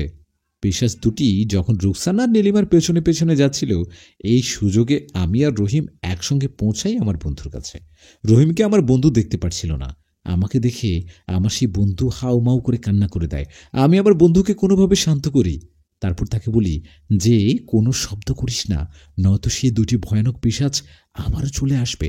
আমার বন্ধু তাদের ভয়ে তার কান্না থামিয়ে চুপ হয়ে যায়। আমি আমার বন্ধুকে দেখিয়ে দেই কিভাবে এই জঙ্গলের বাইরে যেতে হবে। আমার বন্ধু আমাকে বলে, তুই যাবি না? তুইও চল আমার সাথে। আমি আমার বন্ধুকে বলি, না, আমার একটি কাজ আছে, তুই যা, আমি আসছি। আমার বন্ধু আমাকে বলে, এইখানে থাকলে তোর জীবনে ঝুঁকি হবে, চল আমরা চলে যাই, এখনই চলে যাই। আমি আমার বন্ধুকে বলি, আমার কিছুই হবে না, তুই যা, আমাদের হাতে সময় খুব কম, তুই যা, নয়তো তোকে তারা ধরে ফেলবে। আর বিশ্বাস রাখ বন্ধু, আমার কিছু হবে না, আমি ফিরে আসবো, তুই যা। তখন আমার বন্ধু না চাইতেও জঙ্গলের বাইরে যাওয়ার পথে একটি দৌড় লাগায় হোটেলে যাওয়ার জন্য। আমার বন্ধু চলে যাওয়ার পর আমি আর রহিম এগিয়ে যাই রোকসানা আর নীলিমার যে দিকে গিয়েছিল সেদিকে, কারণ এই পিশাচগুলো মোটেও সুবিধার না। তারা যদি তাদের কোনো ক্ষতি করার চেষ্টা করে তো। আমরা সেদিকে এগিয়ে দেখি নীলিমা ও রোকসানার পথ আটকিয়ে দাঁড়িয়ে আছে সেই দুটি ভয়ানক পিশাচ, আর তারা পরীদেরকে বলছে, তোমরা কোথায় যাচ্ছ সুন্দরী পরীরা? এই জঙ্গলে একবার যে পরীরা আসে তারা আর কোথাও যেতে পারে না, তোমরা আজকে থেকে আমাদের দুজনের সাথেই থাকবে। আমি তখন সেই দুইটি ভয়ানক পিশাচের মুখ দেখতে পারি। আমি দেখতে পাই তাদের দাঁতগুলো অনেক বড় বড়, এতটাই বড় যে মুখের বাইরে চলে এসেছে, আর তাদের পুরো শরীরে লম্বা লম্বা লোম। তারা যখন নীলিমা ও রোকসানার উপরে জোর করতে শুরু করে, তখনই তাদের পেছন থেকে রহিম বলে ওঠে, ওদের থেকে দূরে থাক, নয়তো তোদের দুজনকেই এখানেই খুঁজে পুঁতে রেখে দিব। পিশাচ দুইটি রহিমের দিকে তাকায় আর বলে, কি তুই তুই একা আমাদেরকে মারবি? আয় আয়, দেখি দেখি কত শক্তি তোর। তখনই নীলিমা ও রোকসানা বলে ওঠে, সে একা না, আমরাও আছি তার সাথে। তখন সে দুটি ভয়ানক নরখাদক পিশাচ আমাদের সকলকে বলে, ও, আমাদেরকে মারার পরিকল্পনা করে এসেছে সেখানে। এই কারণেই তো বলি, এই জঙ্গলে এত সুন্দরী পরীরা কোথা থেকে এলো? আমরা এই জঙ্গলে আছি এটা জানার পরেও কোনো পরীর সাহস হবে না এই জঙ্গলে আসার। ঠিক আছে, আমরা দুই ভাই যথেষ্ট তোদের জন্য, আয় আয় দেখি তোদের কত শক্তি। তখনই রোকসানা ও নীলিমা তাদের জাদুর কাঠির মাধ্যমে সে পিশাচদের উপরে আক্রমণ করে। তবে আমি লক্ষ্য করি এতে তারা তেমন আহত হচ্ছে না। তখনই রহিমও তাদের উপরে ঝাঁপিয়ে পড়ে, কিন্তু সেই দুই পিশাচের শক্তির সামনে তারা তিনজন দাঁড়াতেই পারছিল না। দেখে মনে হচ্ছিল তাদের তিনজনের শক্তির থেকেও বেশি শক্তি সেই দুইটি পিশাচের। আমি যখন দেখলাম তারা কোনোভাবেই সেই দুইটি পিশাচের সাথে পারছে না, তখনই আমার হাতে থাকা সেই ছোট্ট পুটলিটা আমি খুলে ফেলি, যেটার ভিতরে রাখা ছিল পবিত্র কবরের মাটি। আমি মিজান কবিরাজের কথা মতো সেখান থেকে কিছুটা মাটি নিয়ে তখনই ছিটিয়ে দেই। তখনই আমি লক্ষ্য করি মাটি তাদের শরীরে স্পর্শ করার সাথে সাথে তাদের শরীরে দাউ দাউ করে আগুন জ্বলে ওঠে, আর তারা মাটিতে বসে। তারা কিছুটা দুর্বল হয়ে পড়ে, আর এর সুযোগেই আমাদের তিন সাথী তাদের উপরে ঝাঁকিয়ে পড়ে। কিন্তু সেই দুটি পিশাচ এতটাই শক্তিশালী ছিল, তারপরেও মাটি থেকে আবার দাঁড়িয়ে আবার আমাদের তিনজনের সাথীকে তিন দিকে ছুঁড়ে মারে। আমার তিনজন সাথীকে যখন তারা তিন দিকে ছুঁড়ে মারে, আমি বুঝতে পারলাম দূর থেকে সামান্য কিছু মাটির ছিটা মারলে তারা কোনোভাবেই দুর্বল হবে না। তাই কোনো কিছু না ভেবেই আমি সেই পুটলির পুরো মাটিগুলো নিজের হাতে ঢেলে দেই। তারপর এক দৌড় দিয়ে সেই দুটি ভয়ানক পিশাচের উপরে ঝাঁপিয়ে পড়ি, আর সব মাটিগুলো তাদের দুজনের শরীরে লাগিয়ে দেই। তখনই তারা আমাকে উঁচু করে ধরে অন্য একটি পাশে ছুঁড়ে মারে। আমি কিছুটা দূরে এসে পড়ি, আমি অনেক আঘাত পাই। আমি উঠে দাঁড়াতে পারছিলাম না, তবে দূর থেকে দেখতে পাচ্ছিলাম তাদের শরীরে দাউ দাউ করে আগুন জ্বলছে আর সেই পিশাচগুলো চিৎকার করছে। আমি মাটিতে শোয়া অবস্থায় একটা চিৎকার দেই আর আমার সাথীদের বলি, এই সুযোগ কাজে লাগাও, তারা অনেক দুর্বল হয়ে গেছে। তখনই রোকসানা, নীলিমা, রহিম একসাথে তাদের পুরো শক্তি দিয়ে সেই পিশাচদের উপরে হামলা করি। এবার তারা জয়লাভ করে ওই পিশাচগুলো এবার তাদের সাথে আর পারে না। আমি দেখতে পাই সেই পিশাচ দুইটি বালুর মতো মাটিতে ঝরে পড়ে গেল। অবশেষে আমরা এই যুদ্ধে জয়ী হলাম। রোকসানা, নীলিমা, রহিম মিলে আমার কাছে আসে।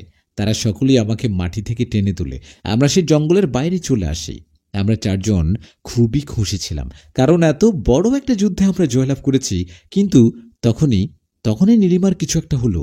সে তার গলা ধরে কয়েকটা চিৎকার দিয়ে মাটিতে পড়ে গেল।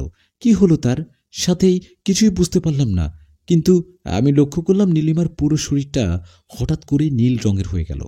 আমি অনেকবার তাকে ডাকি, কিন্তু তার জ্ঞান ফিরে আসে না। কি হলো কিছু বুঝতে পারছিলাম না। তখনই রোকসান আমাকে বলে, সর্বনাশ হয়ে গেছে, নীলিমার 5 ঘন্টা পূরণ হয়ে গেছে, আর মাত্র 1 ঘন্টা আছে।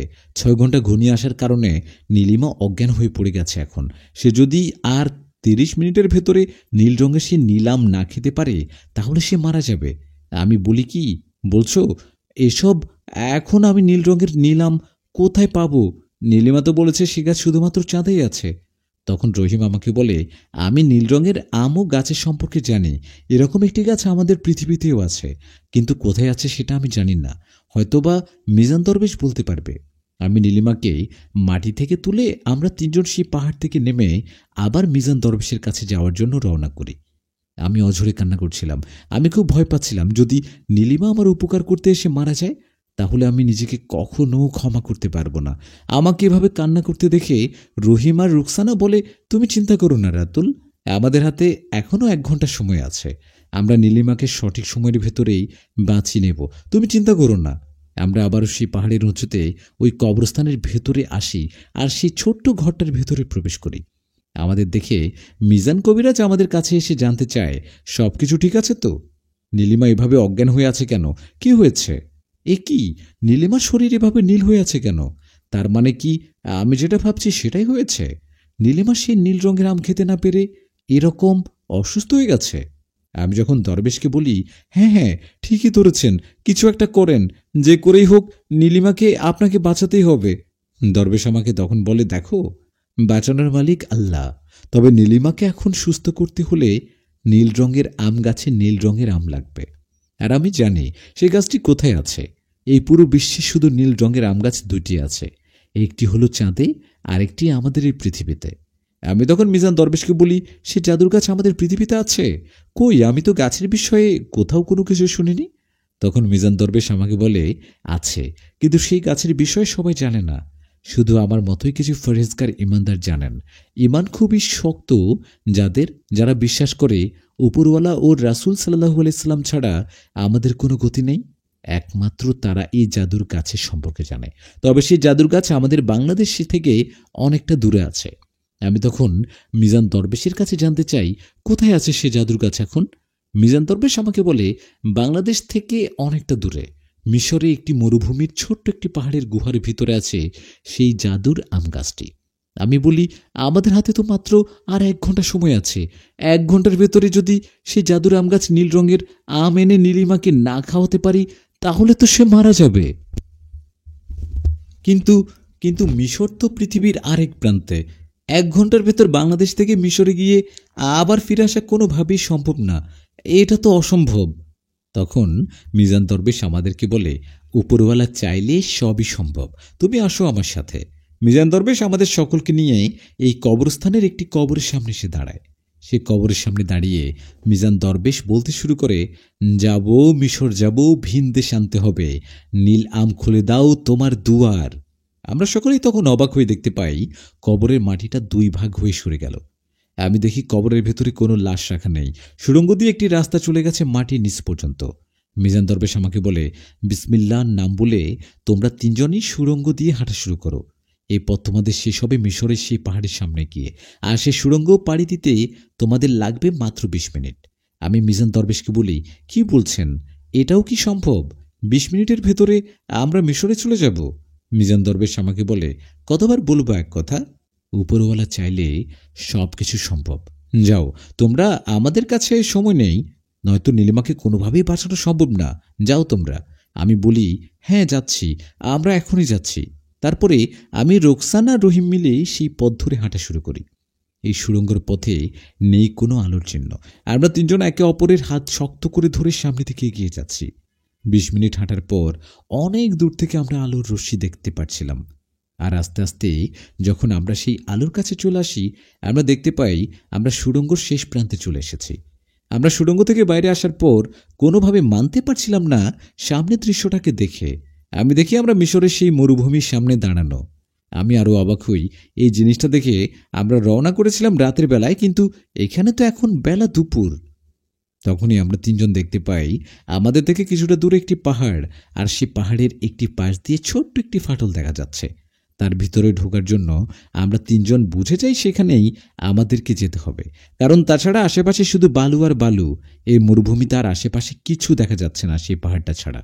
আমরা তিনজন সেই পাহাড়ের গুহার ভেতরে প্রবেশ করি। কিছুক্ষণ হাঁটার পর আমরা সেই জাদুর গাছের দেখা পাই। আমি দেখতে পাই সেই গাছটি খুবই অদ্ভুত। সেই গাছটির গোড়া থেকে আগ পর্যন্ত পুরোপুরি নীল রঙের। নীল রঙের ডাল, নীল রঙের পাতা, নীল রঙের আম, এগুলো ঝুলে আছে গাছের ভেতরে। আমি, রোকসানার রহিম যখন সেই গাছের সামনে যাই আর গাছ থেকে আম পাড়ার চেষ্টা করি, তখনই অদ্ভুতভাবে সেই গাছটির ভেতর থেকে একটি গায়েবী শব্দ আমাদেরকে উদ্দেশ্য করে বলে, কি চাই তোমাদের এখানে? আর তোমরা কি জানো এই গাছের ফল ছুলে তোমাদের কি হতে পারে? কথাগুলো কেউ একজন গাছের ভেতর থেকে বলছে। আমি তাকে উদ্দেশ্য করে বলি, হ্যাঁ আমি জানি এটা কি গাছ, আর এই গাছের ফল দিয়ে কি হয়, এই কারণেই তো এই গাছের ফল আমরা নিতে এসেছি। তখন গাছের ভিতর থেকে আবার সেই গায়ের কণ্ঠটা বলতে শুরু করে, ঠিক আছে, তোমরা এই গাছের নীল রঙের আম নিয়ে যেতে পারো, কিন্তু শুনে রাখো, এই গাছের আম নিতে হলে একটি কোরবানি দিতে হয়। এটা একটা জাদুকরী গাছ। এই গাছের আম খেতে হলে তোমার সকল ইচ্ছে পূরণ হতে পারে। এখন তোমাদের যে কোরবানিটা দিতে হবে সেটা হচ্ছে তোমাদের এই তিনজনের ভেতর থেকে একজনকে তোমরা দুজন মিলে হত্যা করবে, তাহলে তুমি এই গাছের আম নিয়ে যেতে পারবে। তখন আমি বলি, এটা কি করে সম্ভব? আমরা কাউকে হত্যা করতে পারবো না, আর তাছাড়া তোমার সাথে কথা বলার আমাদের সময় নেই। এটা বলে যখন আমি আম পাড়ার জন্য গাছের ভেতরে একটি হাত রাখি, সাথে সাথে আমাকে কিছু একটা ছুঁড়ে মারে অনেক দূরে। এরা দেখে রহিম যখন গাছের ভেতরে হাত রাখে, তখন তাকেও কিছু একটা অদৃশ্যভাবে ছুঁড়ে মারে। তখনই গাছের ভেতর থেকে সে কণ্ঠটা আবারও বলতে শুরু করে, বললাম তো, এই শর্ত অনুযায়ী তোমাদেরকে আম পাড়তে হবে। এটা যুগ যুগ ধরেই হয়ে আসছে। ঠিক আছে, রাম পাড়তে হলে, আম পাড়তে হলে একটি জীবনকে তো কোরবানি দিতেই হবে। আমি তখন সেই আম গাছের সামনে গিয়ে কান্না করতে করতে বসে পড়ি, আর সেই অদৃশ্য কণ্ঠকে বলতে শুরু করি, আমার দুই সাথীর কোনো দোষ নেই। তুমি দয়া করে একটি আম তাদের হাতে তুলে দাও, যেন তারা নীলিমাকে বাঁচাতে পারে, আর আমি আমার জীবনকে কুরবানি দিব। আমাকে তাদের হত্যা করতে হবে না, আমি নিজের জীবন তোমাকে দিয়ে দিচ্ছি। তারপরেও তুমি তাদেরকে একটা, তোমার গাছ থেকে আম বাংলাদেশের পাঠানোর জন্য আমাদেরকে দাও, নয়তো নীলিমাকে বাঁচানো যাবে না, সে মারা যাচ্ছে ওই পাশে। আমার মুখে সব কথা শুনে সেই অদৃশ্য থাকা কণ্ঠ আমাকে বলল, নীলিমাকে? আর তোমরা এখানে এসেছো কেন তোমরা? তখন আমি সেই অদৃশ্য কণ্ঠের উদ্দেশ্যে সব কিছু খুলে বলি, কেন আমরা এখানে এসেছি, কি কারণে, কি কি হয়েছিল আমাদের সাথে। সব কিছু শুনে এসেই অদৃশ্য কণ্ঠ আমাকে বলে, তার মানে তুমি মৃত্যুবরণ করতে প্রস্তুত নীলিমার জন্য, তাই তো? আমি তখন বলি, হ্যাঁ আমি প্রস্তুত, আপনি আমাকে মেরে ফেলেন, তারপরেও একটি আম আমার সাথীদের হাতে তুলে দেন। তখনই সেই অদৃশ্য কণ্ঠ আমাকে বলে উঠল, তোমাদের ভেতর আর কাউকে মরতে হবে না। তারপর আমি, রোকসানার রহিম দেখতে পাই সেই জাদুকরী গাছটির ভেতর থেকে এক ধরনের সাদা ধোঁয়া বের হতে শুরু করলো, আর আস্তে আস্তে সেই পাহাড়ের গুহাটা পুরোপুরি সাদা ধোঁয়ায় ভরে গেল।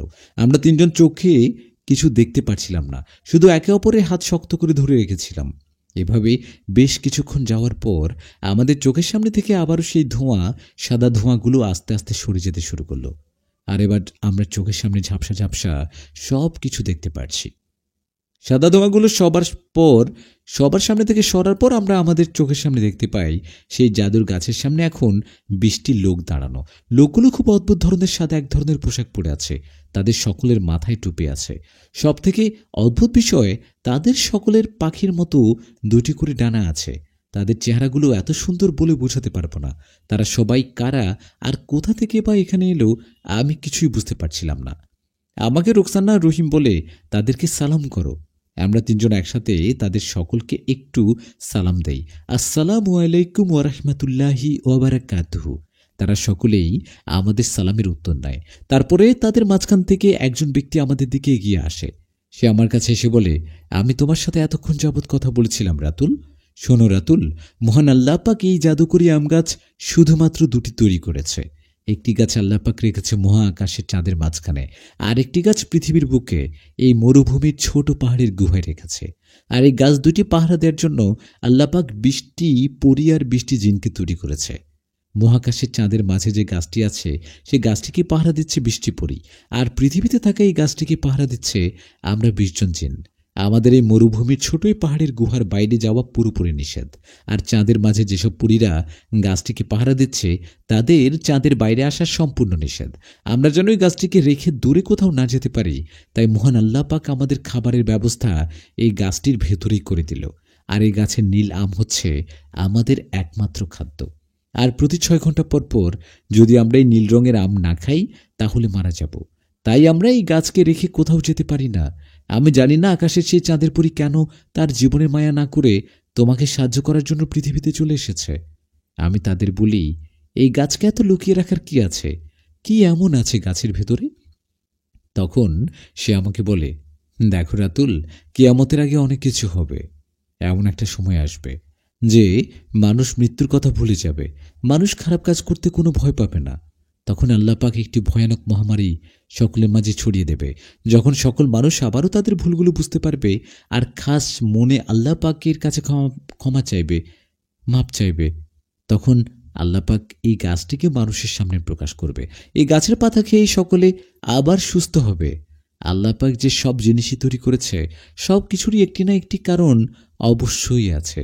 হয়তোবা আল্লাহ পাক তোমার কপালে চাঁদের পরীর সাথে দেখা করানো লিখে রেখেছিল। এটা বলে সে ব্যক্তিটি তার ডানার মাধ্যমে উঠতে উঠতে গাছের উপর থেকে একটি নীল রঙের আম পেড়ে আবার নিচে চলে আসলো আর আমার হাতে দিয়ে বলল, যাও, তুমি এই আমটি নিয়ে যেতে পারো। আর হ্যাঁ, আমরা তোমাদের কাউকে হত্যা করব না। আমরা শুধু তোমাদেরকে ভয় দেখিয়েছিলাম যেন তোমরা এখান থেকে চলে যাও। আমরা ভেবেছিলাম তোমরা হয়তোবা ভুলবশত এখানে চলে এসেছ। যাই হোক, উপরওয়ালা যা করে ভালোর জন্যই করে। কিন্তু রাতুল, তোমার কাছে আমার একটি ছোট্ট অনুরোধ আছে। আমি তাকে বলি, কি অনুরোধ, আমাকে বলেন।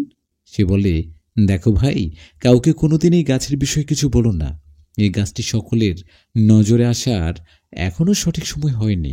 তুমি এই গাছটিকে দেখতে পেরেছ, তোমার কপালে লেখা ছিল তাই। দয়া করে তুমি কাউকে এই বিষয়ে আর কিছু বলবে না। আমি তাকে বলি, ঠিক আছে, আপনি যেমনটা বলছেন তেমনটাই হবে। এই বিষয় এখানেই থাকবে। আমি কোনোদিন কখনো কাউকে এই বিষয়ে কিচ্ছু বলবো না। সে আমার হাতে ওই আমটি তুলে দেয় আর তারা সকলেই আমাদেরকে বলে, আল্লাহ হাফেজ, ভালো থাকো তোমরা। এই কথা বলার সাথে সাথে আবারও চারিপাশে সাদা ধোঁয়া দিয়ে চলে যায়। ধোঁয়া কাটার পর আমরা আমাদের চোখের সামনে কাউকে দেখতে পাই না। সে অদৃশ্য কণ্ঠ আমাদেরকে বলে, তোমরা যে পথে এসেছিলে সে পথেই ফিরে যাও, তোমাদের কোনো বিপদ হবে না পথের মাঝে।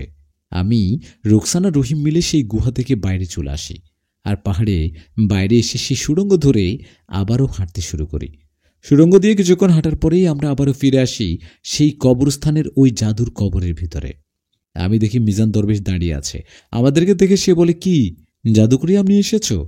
আমি তাকে বলি, হ্যাঁ, আমরা আম আনতে পেরেছি, এই দেখুন, নীল রঙের। আমি তাকে বলি, সময় কি শেষ হয়ে গেছে? আমরা কি দেরি করে ফেললাম? মিজান দরবেশ আমাকে বলে, মোটেও না, এখনো 10 মিনিট হাতে আছে, তোমরা উপরে আসো। আমি আর রুকসানা রহিম কবর থেকে উপরে উঠে আসি। আমরা কবরের উপরে আসার সাথে সাথে সে কবরটা আবার আগের মতো সাধারণ একটি কবরের মতো হয়ে গেল। মিজান দরবেশ আমাদেরকে বলল, তাদের সাথে তোমাদের দেখা হয়নি। আমি তাকে বলি, তার মানে আপনি সবটাই জানতেন? মিজান দরবেশ বলে, আমি একজন দরবেশ মানুষ, আমি সবসময় আল্লাহ পাকের ইবাদত করি। আমি অনেক কিছু জানি যেটা কিনা তোমরা জানো না। আমরা সকলেই মিজান দরবেশের ঘরে আবারও আসি আর দেখি খাটের উপরে নীলিমা শুয়ে আছে। নীলিমার পুরো শরীর এখন নীল রঙের আকার নিয়েছে। মিজান দরবেশ আমার হাত থেকে সেই আমটি নিয়ে নীলিমার কাছে যায়। নীলিমার কাছে এসে জাদুর আমটি একটি ধারালো ছুরি দিয়ে ছোট ছোট করে কেটে তার মুখে অল্প অল্প করে ঢুকিয়ে দেয়। মিজান দরবেশ নীলিমার মাথায় হাত বুলিয়ে দেয় আর কোরআনের কিছু আয়াত পড়ে তার শরীরে ফু দিয়ে দেয় বারবার। আমি লক্ষ্য করি কিছুক্ষণের ভেতরেই নীলিমার শরীরটা আবারও স্বাভাবিকের মতো হয়ে যায় আর নীলিমা আস্তে আস্তে তার চোখ দুটো খুলে। আমি নীলিমার কাছে গিয়ে বসি আর তাকে বলি, তুমি ঠিক আছো তো? আজ আমার জন্য তোমার এত বড় বিপদ হলো, আমাকে তুমি মাফ করে দাও নীলিমা, আমাকে তুমি মাফ করে দাও। নীলিমা আমাকে বলে, যা করে উপরওয়ালা ভালোর জন্যই করে।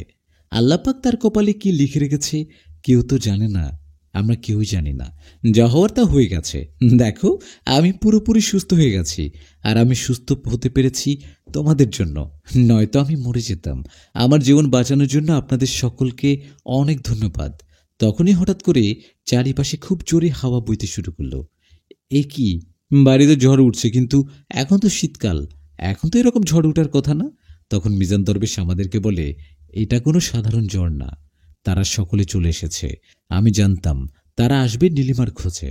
তোমরা সবাই আমার সাথে আসো, ঘরের বাইরে আসো। মিজান দরবেশ কি বলছে, কারা চলে এসেছে? কিছুই আমি বুঝতে পারছিলাম না। আমরা সবাই মিজান দরবেশের পেছনে পেছনে তার ঘরের বাইরে চলে আসি।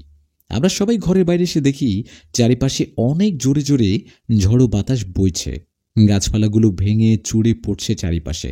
মিজান দরবেশ পিছনে এগিয়ে গিয়ে চিৎকার করে বলতে শুরু করলো, তোমরা এসব কিছু বন্ধ করো, বন্ধ করো। নীলিমা এখন ঠিক আছে, তোমরা এসব কিছু বন্ধ করো, আমাদের সামনে দেখা দাও, আমরা তোমাদের সাথে কথা বলতে চাই। আমি দেখতে পাই অদ্ভুতভাবে চারিপাশের বাতাসটা মিনিটেই থেমে গেল। মিজান দরবেশ আমাকে বলে, সবাই আকাশের দিকে তাকাও। আমরা সবাই যখন আকাশের দিকে তাকাই, আমরা দেখতে পাই 19টি পরী আমাদের দিকে উড়ে আসছে।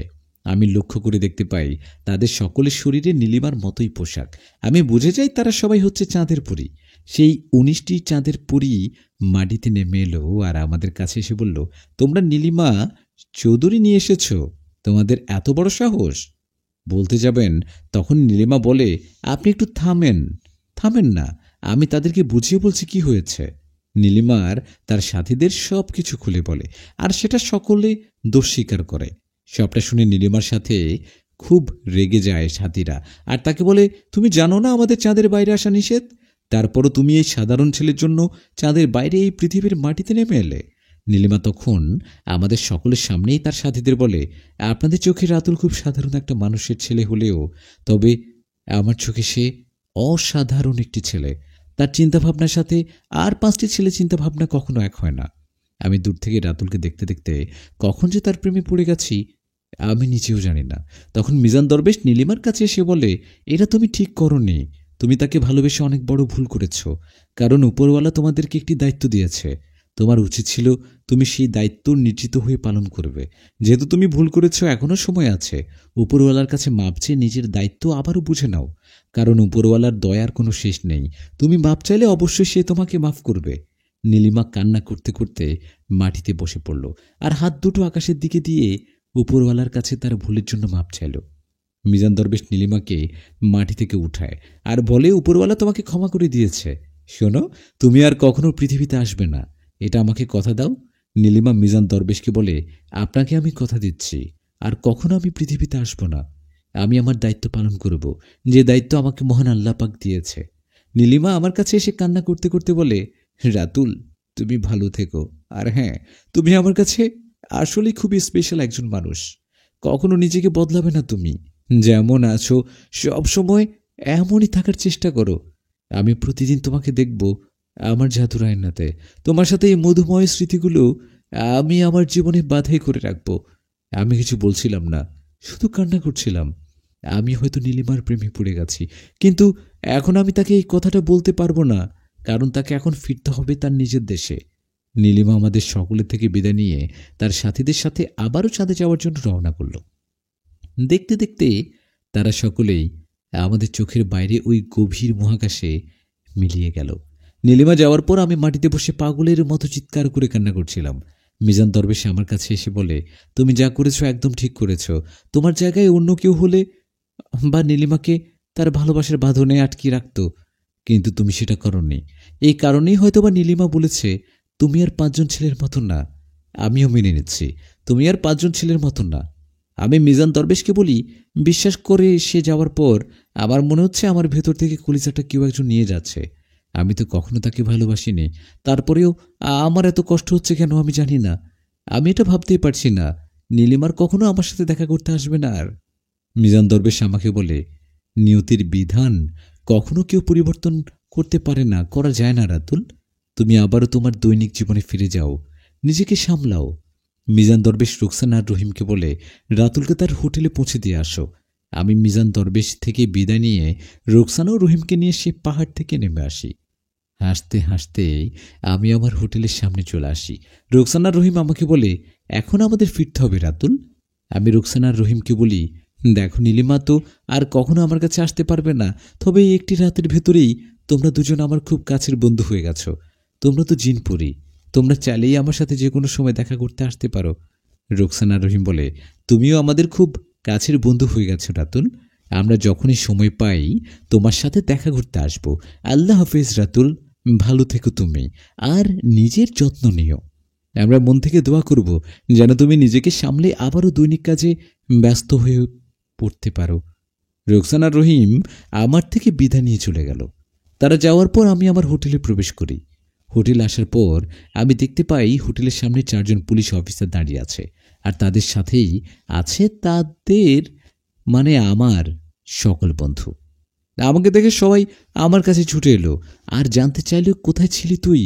আমার যে বন্ধুকে নরখাদক পিশাচরা তুলে নিয়ে গিয়েছিল সে আমার কাছে এসে বলল, ধন্যবাদ দোস্ত, তুই না থাকলে আমি প্রাণে বেঁচে ফিরতে পারতাম না রে। আমি তো ভয় পেয়ে গিয়েছিলাম এটা ভেবে ওরা না তোর কোনো ক্ষতি করেছে। আমিও জঙ্গলের বাইরে এসে সাথে সাথে হোটেলে এসে সকল বন্ধুদের সকল কিছু জানাই। তারপর আমরা সবাই একসাথে হয়ে থানা থেকে পুলিশ নিয়ে আসি, আর এখনই আমরা সকলে রওনা করব সেই জঙ্গলের দিকে। তার আগে তুই হোটেলে ফিরে এলি। সে 4জন পুলিশ অফিসার আমার কাছে এসে বলে, আপনি ঠিক আছেন রাতুল সাহেব? আপনার বন্ধুরা কি সব উল্টাপাল্টা বলছে? তারা বলছে আপনাকেও আপনার এই বন্ধুকে নাকি পিশাচ তুলে নিয়েছিল। আমরা এসব বিশ্বাস করি না, তারপরেও আপনাদের বন্ধুদের জোড়াজুড়িতে আমরা এখনই যেতাম সেই জঙ্গলে দেখার জন্য। আসলে বিষয়টা কি? আমি পুলিশ ভাইদের বলি, আমি আপনাদের সাথে তর্কে যেতে চাই না যে এই পৃথিবীতে পিশাচ আছে কি নেই, তবে আপনাদের কাছে একটি কথা জানতে চাই আমি। পুলিশ ভাইয়ের আমাকে বলে, কি কথা জানতে চান রাতুল সাহেব? আমি পুলিশ ভাইদের বলি, আচ্ছা আপনাদের এই পাহাড়ি এলাকায় তো সেই বাংলাদেশের বিভিন্ন জায়গা থেকে মানুষজন ঘুরতে আসে তাই না? প্রতি বছরই তো ঘুরতে আসে। পুলিশ ভাইরা বলে, হ্যাঁ আসে তো। আমি তাদের বলি, সেসব মানুষদের ভেতরে প্রতি বছরই 50 থেকে 60 জন মানুষ নিখোঁজ হয়ে যায়। তারা কোথায় যায় বলতে পারেন? আপনারা তো জানেন না কিছু। তারা কোথায় যায় বলতে পারবেন আপনারা? আপনারা এত সাংবাদিকদের সামনে এসে বলছেন তারা এই পাহাড়ি এলাকায় পথ হারিয়ে গহীন জঙ্গলে চলে যায় আর হিংস্র পশু পাখিদের শিকার হয়। কিন্তু আমি যদি বলি তারা কোনো পথ হারায় না, তাদেরকে গভীর রাতে তুলে নিয়ে যাওয়া হয় আর জ্বলন্ত আগুনের মাঝে পুড়ে তাদেরকে খেয়ে ফেলা হয়। জানি হ্যাঁ আপনারা বিশ্বাস করবেন না, কিন্তু এটাই সত্য, তাই আপনাদেরকে বললাম। একটি কথা মিলিয়ে রাখবেন অফিসার, আগামীকাল থেকে যতদিন আপনারা এই অঞ্চলের থানায় থাকবেন দেখবেন আর কোনো মানুষ নিখোঁজ হবে না। মন থেকে আপনাদেরকে অনেক ধন্যবাদ জানাই, কারণ আপনারা এত রাতেও আমাদের পাশে এসে দাঁড়িয়েছেন। পুলিশ ভাইরা বলেন, না এটা তো আমাদের দায়িত্ব। ঠিক আছে, আপনারা ভালো থাকবেন, আমরা আসি তাহলে। পুলিশ ভাইয়েরা আমাদের থেকে বিদায় নিয়ে চলে গেল। তারপরের দিনই আমরা সকল বন্ধুরা মিলে আবার ঢাকায় চলে আসি। সেদিনের পর থেকে আমার কোনো বন্ধু আর সাজেক যাওয়ার কথা মুখে আনি না, কিন্তু আমি প্রতি শীতেই একা একা চলে আসি। সে আগের হোটেলটাতেই আমি উঠি আর সে বেঞ্চের মাঝে 1 কাপ কফি হাতে নিয়ে গভীর রাত পর্যন্ত ওই চাঁদের দিকে তাকিয়ে থাকি। নীলিমা হয়তোবা এখনো আমাকে তার জাদুর আয়নার মাধ্যমে দেখে। আমি জানি তাকে আমি আর কখনো দেখতে পাবো না, কিন্তু তাকে দেখার ইচ্ছেটা আমার সব সময় রয়ে যাবে। এখানে শেষ করছি এই সুন্দর গল্পটি। এই গল্পটি আপনাদের সকলের কাছে কেমন লেগেছে অবশ্যই আমাকে জানাবেন, আর এভাবে নতুন নতুন গল্প পেতে আমাদের সাথেই থাকুন চ্যানেলটি সাবস্ক্রাইব করে। ধন্যবাদ।